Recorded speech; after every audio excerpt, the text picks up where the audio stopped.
नमस्कार. मी पुष्पलता जगताप आणि तुमचं माझ्या यूट्यूब चॅनलमध्ये खूप खूप स्वागत आहे. आजच्या व्हिडिओमध्ये आपण पाहणार आहोत 75 वयानंतरचे 99% मृत्यू फक्त या 5 कारणांनीच होतात आणि म्हणून ती 5 कारणं कोणती ते जाणून घेणं तुमच्यासाठी खूप महत्त्वाचं आहे. चला तर मग कोणती आहेत ती 5 कारणं आपण जाणून घेऊयात. तुम्हाला माहीत आहे का की 75 वर्षानंतर होणारे 99% मृत्यू केवळ काही मोजक्या कारणामुळेच होतात. बऱ्याच लोकांना वाटतं की एवढं वय झालं की मरण येणारच.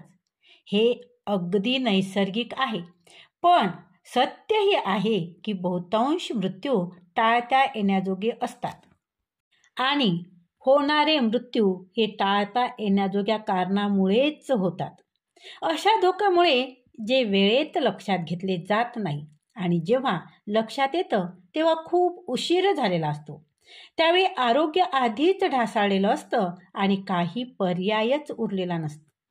पण जर तुम्ही हे धोके आत्ताच ओळखले तर स्वतःचं संरक्षण तुम्ही नक्कीच करू शकाल. आणि जर तुम्ही हे धोके आत्ताच ओळखले तर स्वतःचं संरक्षण करणं आणि तुमचं आयुष्य अधिक काळ अधिक चांगल्या पद्धतीने जगणं शक्य होऊ शकतं. जसं कधी कल्पनाही केली नसेल, आज आपण या व्हिडिओमध्ये आपण 75 वर्षानंतर मृत्यूचे मुख्य कारण ठरणाऱ्या 5 गोष्टीबद्दल जाणून घेणार आहोत, ज्या जवळपास सगळ्या मृत्यूंना जबाबदार आहे. यातील काही कारणं तुम्हाला साधी वाटतील, पण काहींना नक्कीच आश्चर्य वाटेल. एक मात्र नक्की की ही कारणं ओळखणं म्हणजेच ती टाळण्याचं पहिलं आणि महत्त्वाचं पाऊल आहे. ही फक्त आकडेवारी नाही आहे, ही खरी माणसं आहे, कुटुंबाचं दुःख आहे आणि काही अशी निवड आहेत जे तुमचं आयुष्य टिकवू शकतात किंवा ते खूपच लवकर संपवू सुद्धा शकतात. त्यामुळे शेवटपर्यंत व्हिडिओ नक्की पहा, कारण ही 5 कारणं टाळता येणारी आहेत. अनेक लोकांनी छोट्या छोट्या सवयी बदलून या धोक्यापासून स्वतःला दूर ठेवले आहे, आपलं स्वावलंबन टिकवून ठेवलं आहे आणि आपलं आयुष्य अनेक वर्षांनी वाढवलं आहे. तुम्ही आज जे निर्णय घ्याल त्यावर ठरणार आहे की पुढील वर्षामध्ये तुम्ही किती सक्रिय, सक्षम आणि स्वावलंबी राहणार. चला तर सुरुवात करूया मग. पहिलं कारण म्हणजे हृदयविकार, ज्यालाच आपण हार्ट अटॅक असं म्हणतो. वयाच्या 75 वर्षानंतर मृत्यूचं सर्वात मोठं कारण अजूनही हृदयविकारच आहे आणि तरीही बऱ्याच लोकांना हे कळतच नाही की आपल्याला यावर किती नियंत्रण ठेवता येतं. हृदय हा एक स्नायू आहे, इतर स्नायूप्रमाणेच. त्याची नीट काळजी घेतली, व्यायाम केला, योग्य खाणं पिणं पाळलं तर ते बळकट राहील. पण दुर्लक्ष केलं, हालचाल थांबली, चुकीचं खाणं सुरू झालं तर ते मात्र हळूहळू दुर्बळ बनत जातं. प्रश्न असा आहे की हृदय कमजोर होण्याचे संकेत अनेकदा आपल्याला जाणवतच नाही आणि जेव्हा काहीतरी लक्षात येतं तेव्हा बरंच काही घडून गेलेलं असतं. खूप लोकांना वाटतं की हळूहळू थकवा जाणवण, थोडं चाललं की दम लागल किंवा ऊर्जा कमी वाटल. हे सगळं वयाचं लक्षण आहे. पण खरं म्हणजे ही सगळी लक्षणं हृदय कमकुवत होत असल्याचे एक संकेत असू शकतात आणि ही बाब दुर्लक्षित करणे खूप मोठा धोका तुमच्यासाठी ठरू शकतो. हृदयविकाराचं एक मोठं कारण म्हणजे उच्च रक्तदाब. हा दाब अनेक वर्ष तुमच्या रक्तवाहिन्यावर सतत ताण देत असतो, ज्यामुळे हृदयावर जास्त ओझं येतं आणि अडचण ही की याची कोणतीही स्पष्ट लक्षणं दिसत नाही, ना वेदना ना थेट त्रास. त्यामुळे लोक काहीच न झाल्यासारखं वागतात आणि मग अचानक हृदयविकाराचा झटका येतो, स्ट्रोक होतो आणि माणूस थेट हॉस्पिटलमध्ये ॲडमिट होतो. आता दुसरं मोठं कारण म्हणजे खाण्याच्या तुमच्या सवयी. बघा, वर्षानुवर्ष फास्ट फूड, जास्त मीठ आणि वाईट चरबी असलेलं खाणं केल्यामुळे तुमच्या रक्तवाहिन्या हळूहळू बंद होत जातात. रक्तप्रवाह अडथळलेला राहतो आणि इथे फक्त वाईट खाणं टाळणं पुरेसं नाही आहे. चांगलं पोषण मूल्य असलेलं खाणं खूप गरजेचं आहे, कारण हृदय मजबूत राहण्यासाठी त्याला योग्य इंधन लागतं आणि जर तेच मिळत नसेल तर नुकसान लवकर सुरू होतं. आणखी एक कारण हालचालीचा अभाव. हृदय ही अशी गोष्ट नाही की बसून राहिलं तरी चालेल. तुम्ही जर सतत एकाच जागी बसून राहिलात तर तुमचा रक्तप्रवाह मंदावतो, स्नायू दुर्बल होतात आणि हृदयावर ताण येतो. मॅरेथॉन धावण्याची गरज नाही आहे, पण रोज थोडं चालणं, स्ट्रेचिंग किंवा अगदी खुर्चीत बसून केले जाणारे हलके व्यायामसुद्धा हृदयाला बळकट ठेवतात आणि हृदयविकाराचा धोका खूपच कमी होऊ शकतो. सर्वात मोठी चूक म्हणजे लोक हृदयविकाराला नशीब समजतात. माझ्या काकाला झाला होता त्यामुळे मला पण होणारच असं गृहीत धरलं जातं किंवा वय वाढलं की आलंच असं वाटतं. पण सत्य काय आहे? तुमचे रोजचे छोटे छोटे निर्णय, खाणं, चालणं, तणावाची व्यवस्थापन आणि हेच ठरतात की तुमचं हृदय मजबूत राहिलं की नाही. जर या सगळ्यातून एकच गोष्ट लक्षात ठेवायची असेल तर ती म्हणजे अशी की तुमचं हृदय निरोगी राहणार की नाही हे तुमच्याच हातात आहे. तुम्ही आज जे निर्णय घ्याल त्यावरच ठरू शकतं की पुढील कित्येक वर्ष तुमचं हृदय मजबूत राहील की नाही. आणि यासाठी सुरुवात करायची असेल तर योग्य वेळ म्हणजे आत्ताच. हीच योग्य वेळ आहे. दुसरं कारण म्हणजे काय तर पडणं आणि दुखापत. आता बघा, 75 वर्षानंतर वय गाठल्यावर सर्वात मोठा धोका कोणता? तर तो आजार नाही आहे, तर ते आहे पडणं. हे काही सेकंदात घडतं. एक चुकीचं पाऊल, एक हलकीशी चक्कर येणं किंवा घरात ओलसर झालेला फ्लोअर आणि एका क्षणात आयुष्य बदलून जातं. कधी कमरेला मार लागतो, कधी डोक्याला लागतो, तर कधी किरकोळ वाटणारी खरचटलेली जागा सुद्धा गंभीर रूप धारण करते. आणि खरी अडचण काय आहे माहीत आहे? खरी अडचण ही असते की बऱ्याच लोकांना स्वतः किती नाजूक अवस्थेत आहो हे समजतच नाही आणि तोपर्यंत की काहीतरी घडून गेलेलं असतं. एक धक्कादायक गोष्ट म्हणजे वयोवृद्धांमध्ये पडणं हे जखमामुळे होणाऱ्या मृत्यूचं सर्वात मोठं कारण आहे. दरवर्षी लाखो लोक अशा कारणामुळे तातडीने रुग्णालयात भरती होतात आणि बऱ्याच जणांसाठी एकदाच पडणं म्हणजे त्यांच्या तब्येतीची घसरणीच होती आणि त्यातून बरेचसे लोक पुन्हा कधीच पूर्वीसारखे उभे राहत नाही. कमरेला मार बसला की महिनोन महिने अंथरुणावर राहावं लागतं, स्वावलंबन हरवतं आणि त्यातून संसर्ग आणि इतर गुंतागुंती वाढू लागतात. हे सगळं माहीत असून सुद्धा बहुतेक लोक पडल्यानंतरच याला गांभीर्याने घेतात. तोपर्यंत मात्र तिकडे दुर्लक्षच करतात. जसं जसं वय वाढतं तसं तसं आपलं संतुलन, स्नायूंची ताकद आणि पटकन प्रतिसाद देण्याची क्षमता हळूहळू कमी होत जाते. पण ही घसरण इतकी हळू होते की त्याचं लक्षातही येत नाही की तुम्हाला वाटतं की मी तर घरात सहज फिरतो, रोजच्या सवयी चालूच आहेत, पण एखाद्या दिवशी काही उचलताना, थोडंसं वागताना आणि अचानक तोल जातो आणि मग गुरुत्वाकर्षण आपलं काम करतं. शरीर पुन्हा पूर्वीसारखं लगेच सावरू शकत नाही आणि जे पूर्वी किरकोळ वाटायचं ते आता मोठी दुखापत ठरू शकतं. या सगळ्यात अजून एक गंभीर गोष्ट आहे आणि ती म्हणजे पडल्यानंतर मनात निर्माण होणारी भीती. अनेक ज्येष्ठ नागरिक एकदा का पडल्यानंतर किंवा अगदी थोडक्यात वाचल्यानंतर चालणंच बंद करतात, जिरणे चढणं टाळतात, घराबाहेर पडणं कमी करतात आणि जितकं कमी चालतात तितके स्नायू अजून दुर्बळ बनतात आणि जेवढे स्नायू दुर्बळ तेवढ्या पडण्याचा धोका मात्र जास्त. हे एक वाईट चक्रच आहे आणि ते फार लवकर आपलं स्वावलंबन हिरावून नेत असतात. पण दिलासादायक गोष्ट अशी आहे की पडणं अपरिहार्य नाही. उलट काही साध्या आणि सोप्या उपायांनी हा धोका तुम्ही कमी करू शकता. तुमचे पाय, कमरेचे स्नायू मजबूत करणे, संतुलन सुधारण्यासाठी हलका सराव करणे आणि घरात काही गोष्टी बदलणे, जसे की चांगले प्रकाश योजना ठेवणे, न सटकणारे गालिचे वापरणे, मजबूत रेलिंग लावणे, या सगळ्यामुळे तुमचं आयुष्य सुरक्षित आणि अधिक सक्रिय राहू शकते. अजून एक मुद्दा लक्षात ठेवावा लागेल आणि तो म्हणजे काही औषधांचे दुष्परिणाम.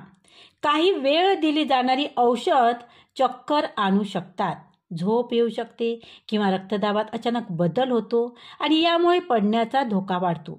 जर तुम्हाला कधी झपाट्याने उठताना किंवा चक्कर आली असेल तर तुमच्या शरीराचं सांगणं असतं की काहीतरी सुधारणा करायची गरज आहे.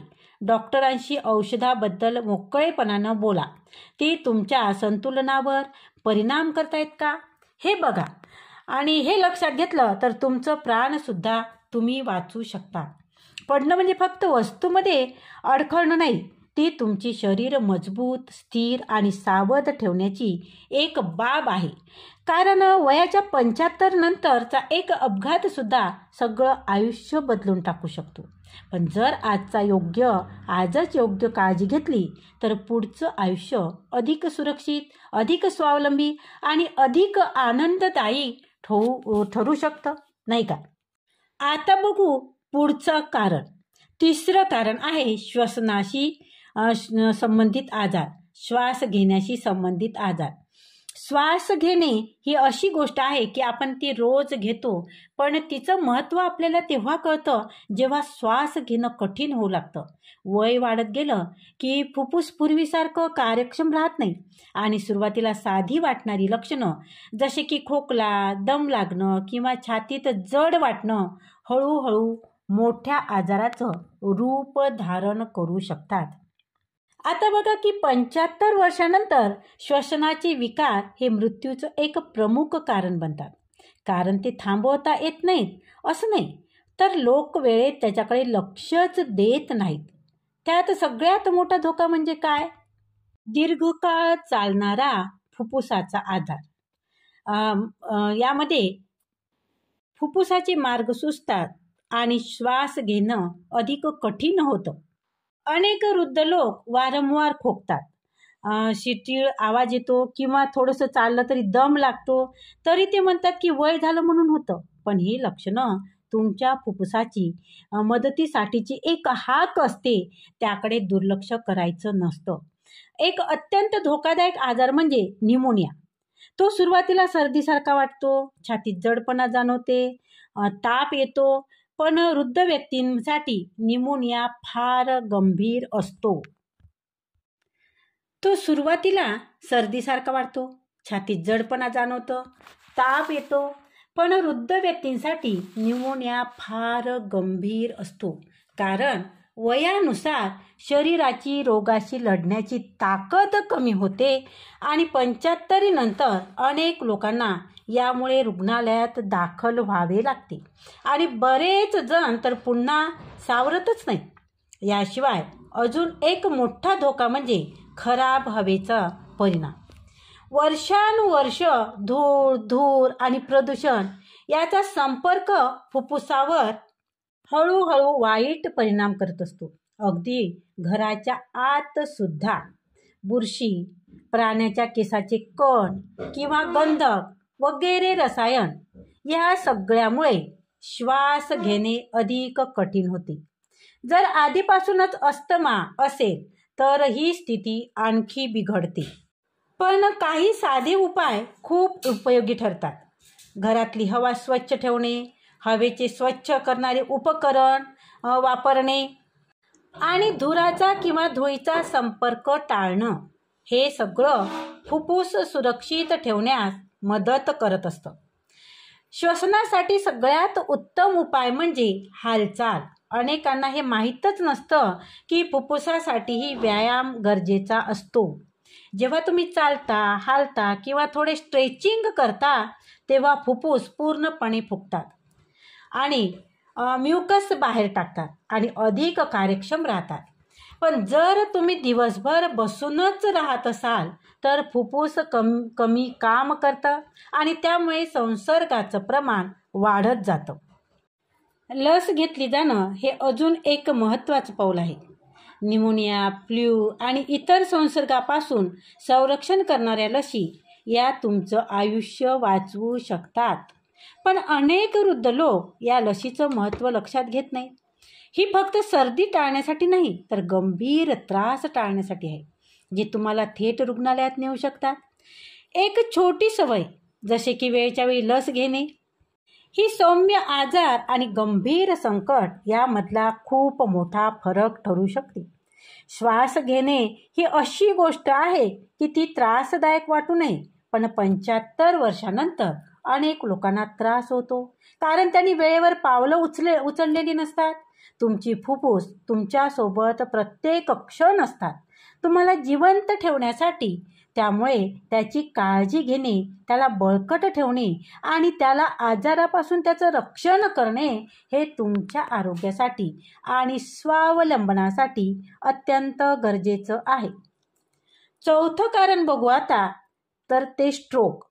स्ट्रोक अचानक होतो, कोणतीही पूर्वसूचना नाही आणि एका क्षणात सगळं आयुष्य बदलून जातं. 75 वर्षानंतर मृत्यूचं हेही एक मोठं कारण ठरतं.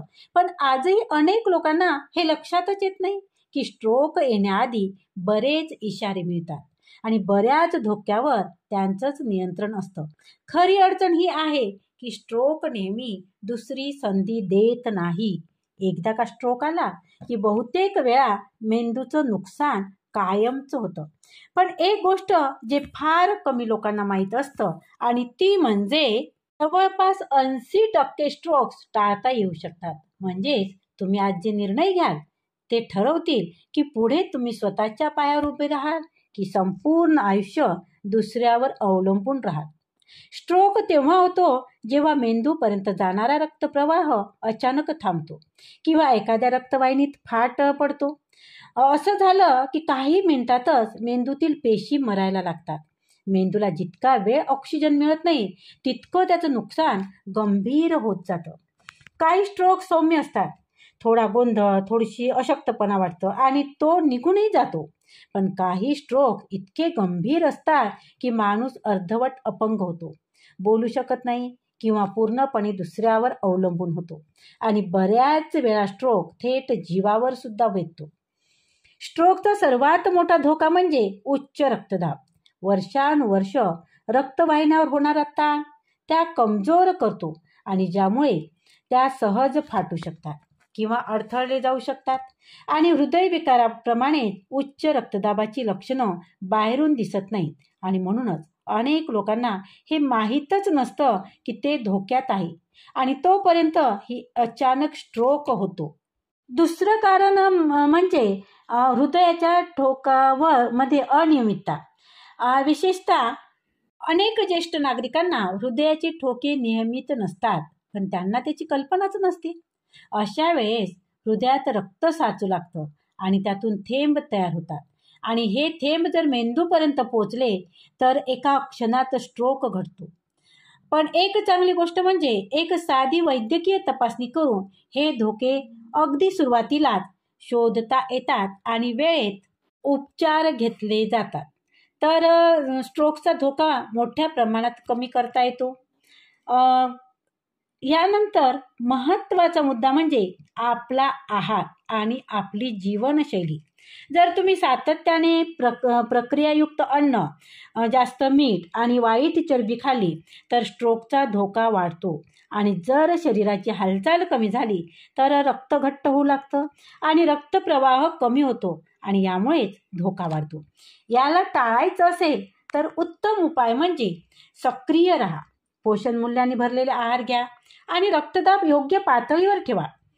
काही छोटे बदल जसे की हिरव्या पालेभाज्या खाणे, मीठ कमी करणे आणि भरपूर पाणी पिणे हे सुद्धा मोठा फरक घडवून आणू शकतात. अजून एक गोष्ट जी अनेक वेळा दुर्लक्षित केली जाते ती म्हणजे मिनी स्ट्रोक. हे काही सेकंद टिकतात. अचानक दृष्टी धूसर होते, गोंधळ उडणं किंवा शरीराचा एखादा भाग सुन्न होणं आणि नंतर ते ठीक होतं. पण या घटनेकडे दुर्लक्ष करू नका. अशा वेळेस लगेच डॉक्टरांचा सल्ला घ्या आणि यामुळे पुढे होणारा मोठा स्ट्रोक टाळता येतो आणि त्याचे विनाशीकरण परिणाम सुद्धा टाळता येतात. एक गोष्ट कायम लक्षात ठेवा, स्ट्रोकचा धोका कमी करायची संपूर्ण ताकद तुमच्याच हातात आहे. नियमित रक्तदाब तपासा, हृदयासाठी उपयुक्त आहार घ्या, शरीर हलत ठेवा आणि सुरुवातीची लक्षणं ओळखा. ही सगळी पावलं तुम्हाला स्वावलंबी ठेवू शकतात आणि स्ट्रोकमुळे आयुष्यावर येणाऱ्या मोठ्या धक्क्यापासून ते वाचवू शकतात. जितकं लवकर कृती कराल तितकी तुमची स्वतःला सुरक्षित ठेवण्याची शक्यता वाढेल. जर तुम्ही थोडीशी काळजी घेतली तर मोठ्या धोक्यापासून तुम्ही स्वतःला वाचवू शकता. चला तर मग आता पुढे जाऊया. पाचवं कारण आहे मेंदूची हळूहळू होत जाणारी कार्यक्षमता कमी होणे आणि त्याच्याशी संबंधित अडचणी. म्हातारपणातील सगळ्यात वेदनादायक गोष्ट म्हणजे हळूहळू स्मरणशक्ती, विचारशक्ती आणि स्वावलंबन कमी होणं. मेंदूचं कार्य अचानक बिघडत नाही, ती एक संथ प्रक्रिया असतं. अगदी लहान वाटणारे बदल जसे की नाव विसरणं, गोंधळ उडणं किंवा महत्त्वाच्या गोष्टी हरवणं हे सुरुवातीला फारसं गंभीर वाटत नाही, पण वर्षागणिक हे लक्षण अधिक तीव्र होत जातात. हळूहळू घरचं व्यवस्थापन, चेहऱ्याची ओळख आणि योग्य निर्णय घेण्याची क्षमता कमी होऊ लागते. आणि ही गोष्ट फक्त थोडीशी विसरवळेपणाचं लक्षण नाही, ती आयुष्यभरासाठी खूप गंभीर समस्या ठरू शकते. यालाच आपण आणि अल्झायमर यासारख्या आजाराचा धोका खूप मोठा असतो. ही समस्या फक्त मेंदूपर्यंतच मर्यादित नसते, ती हळूहळू संपूर्ण शरीरावर परिणाम करू शकते. कारण जसजसा मेंदू कमकुवत होतो तसतसं स्वतःची काळजी घेणं, वेळेवर गोष्टी करणं आणि आजार ओळखणंही कठीण होऊ लागतं.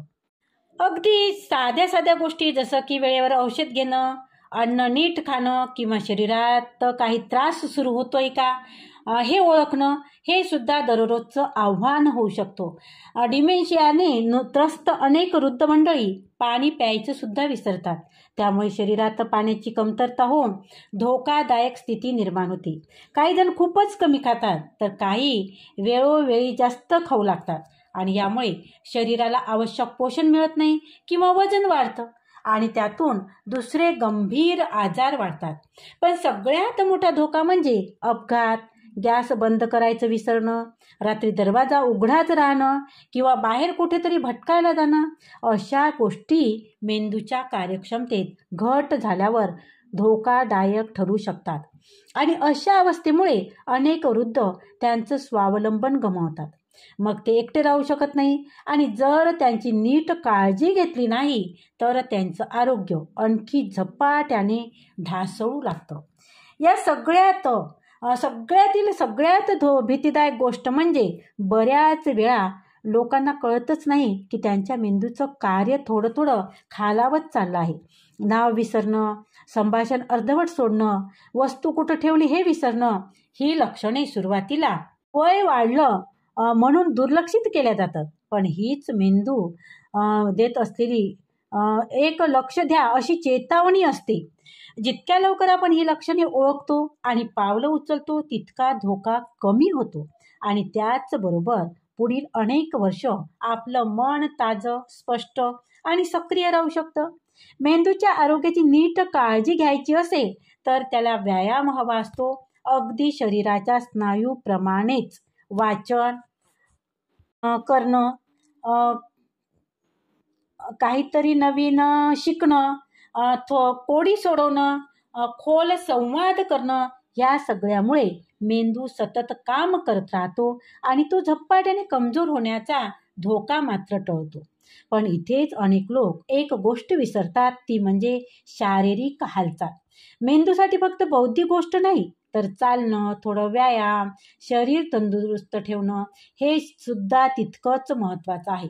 कारण त्यामुळे मेंदूपर्यंत पोहोचणारे रक्तप्रवाह वाढतो आणि स्मरणशक्ती सुधारते. तसेच सामाजिक संबंध जपणे हे मेंदूला सतत सतर्क ठेवतं. एकटेपणा आणि समाजापासून ताटातूट यामुळे मेंदूचं कार्य अधिक झपाट्याने कमी होतं. मित्रमैत्रिणींशी बोलणं, कुणाला भेटणं, गप्पा मारणं किंवा काही समूहामध्ये सहभाग घेणं, त्यामुळे मन उत्साही राहतं आणि मेंदू अधिक काळ कार्यक्षम राहतो. मेंदू जितक्या नव्या अनुभवामध्ये गुंततो तितक्या अर्थपूर्ण संवादात सहभागी तो होतो, तितका तो अधिक लवचिक आणि बळकट होतो. आणि हो, आहारही तितकाच महत्त्वाचा आहे. आपण जे खातो त्याचा थेट परिणाम मेंदूवर होत असतो. हिरव्या भाज्या, सुकामेवा, बेरीज सारखे फळं यामध्ये असणारे ओमेगा 3 ही अँटीऑक्सिडंट आणि जीवनसत्व मेंदूचे संरक्षण करतात. पण जर आहारात सतत तुम्ही टेस्ट फूड, जास्त साखर आणि वाईट फॅट्स असतील तर मेंदूमध्ये दाह निर्माण होतो आणि संशयाचा धोका मात्र वाढत जातो. एक गोष्ट लक्षात ठेवा, सशक्त मेंदूचं मूळ आहे सशक्त शरीरात. तुम्ही आज जे निर्णय घेता ते ठरवतील की पुढे तुमची विचारशक्ती किती नीट काम करणार. मेंदूचं कमकुवत होणं ही काही म्हातारपणाची नशिबाची गोष्ट नाही आहे. वेळेत पाऊल उचललीत, मन शरीर सक्रिय ठेवलं, समाजाशी जोडलेलं राहिलं आणि चांगल्या सवयी आचरणात आणल्या तर तुम्ही हा धोका मोठ्या प्रमाणात कमी करू शकता. तुमचा मेंदू हे तुमच्या शरीराचा एक अवयव आहे. त्याची जितकी नीट काळजी घ्याल तितका तो दीर्घकाळ तुमच्या सेवेत राहील. आता या व्हिडिओच्या शेवटी एकदा तुम्ही विचार करा, आपण काय शिकलो. हृदयविकार, अपघात, श्वसनाचे आजार, स्ट्रोक आणि मेंदूची कार्यक्षमता कमी होणे हे 5 कारणे 75 नंतरच्या जवळपास सगळ्या मृत्यूमागी असतात. पण सगळ्यात महत्त्वाचं, ही सगळी कारणं टाळता येण्याजोगं आहेत. योग्य वेळी जागरूकता, थोडेसे बदल आणि स्वतःची काळजी हेच तुमच्या आयुष्याची दिशा ठरवतात. खरं सांगायचं तर बऱ्याच लोकांना खूप उशीर होईपर्यंत हे समजतच नाही की आपल्या आरोग्यावर आपलं किती मोठं नियंत्रण असतं. आणि जेव्हा समजतं तेव्हा शरीराची स्थिती मात्र खूपच नाजूक झालेली असते. पण खरी गोष्ट ही आहे की जर तुम्ही आजपासून अगदी छोट्या छोट्या पण नियमित बदल करायला सुरुवात केली तर हेच बदल तुमचं आयुष्य अधिक दीर्घ, अधिक सशक्त आणि अधिक समाधानकारक बनवू शकतं. कोणालाच म्हातारपणाबद्दल विचार करायला आवडत नाही, पण ज्या गोष्टीकडे आपण दुर्लक्ष करतो त्या आपोआप नाहीशा होत नाही. त्यावर वेळेत लक्ष दिलं तर त्याचा परिणाम मात्र बदलता येतो. चांगली गोष्ट म्हणजे माहिती आणि जागरूकता तुम्हाला ताकद देतात. लक्षणं ओळखणं, वेळेत पाऊल उचलणं आणि स्वतःच्या आरोग्याला प्राधान्य देणं याचा अर्थ असा होतो की भविष्यात तुमच्या वाट्याला आलेल्या अडचणी तुम्ही घाबरू नव्हे तर सजगपणे सामोरे जाऊ शकता. आणि त्यामुळे मर्यादा किती आहे याकडे लक्ष देण्यापेक्षा आपण काय करू शकतो याकडे लक्ष द्या. दीर्घायुष्य, ऊर्जा आणि आनंदाने जगणे हे तुमच्या रोजच्या छोट्या सवयीवरच अवलंबून आहे. एकदा स्वतःच्या दैनंदिन सवयीकडे नजर टाका. कुठे थोडा बदल करता येईल का पहा. कदाचित थोडं आरोग्यदायी खाणं, थोडं चालणं, दर महिन्याला तपासणी करणं किंवा मानसिकदृष्ट्या आणि सामाजिकदृष्ट्या सक्रिय राहणं, काहीही असो. एक गोष्ट लक्षात ठेवा, सगळं एकाच वेळी बदलायची गरज नाही. योग्य दिशेने टाकलेलं एक छोटंसं पाऊलही तुम्हाला आरोग्याच्या उजळ वाटेवर घेऊन जाऊ शकतं. या वयाच्या टप्प्यावर तुमचं आरोग्य हाच तुमचा खरा खजिना आहे, नाही का? तुम्ही जितकी त्याची काळजी घ्याल तितके तुम्ही तुमच्या माणसाबरोबर वेळ घालू शकाल, स्वतंत्र राहू शकाल आणि टाळता येण्याजोग्या आजारापासून तुम्ही दूर राहू शकाल. प्रत्येक दिवस ही संधी आहे तुमच्यासाठी स्वतःची नीट काळजी घेण्याची. आणि तुम्ही आज जे निर्णय घ्याल ते ठरवतील की पुढचं वर्ष तुम्ही किती सक्षम, किती सक्रिय आणि किती बळकट राहणार आहात. तर आज तुम्ही आमच्यासोबत राहिल्याबद्दल मनापासून खूप खूप धन्यवाद. आजचा हा व्हिडिओ आवडला असेल तर व्हिडिओला लाईक करा, व्हिडिओ शेअर करा, कमेंट मात्र जरूर करा. तसेच तुम्ही जर चॅनलवर नवीन असाल तर चॅनलला सबस्क्राईब जरूर करा.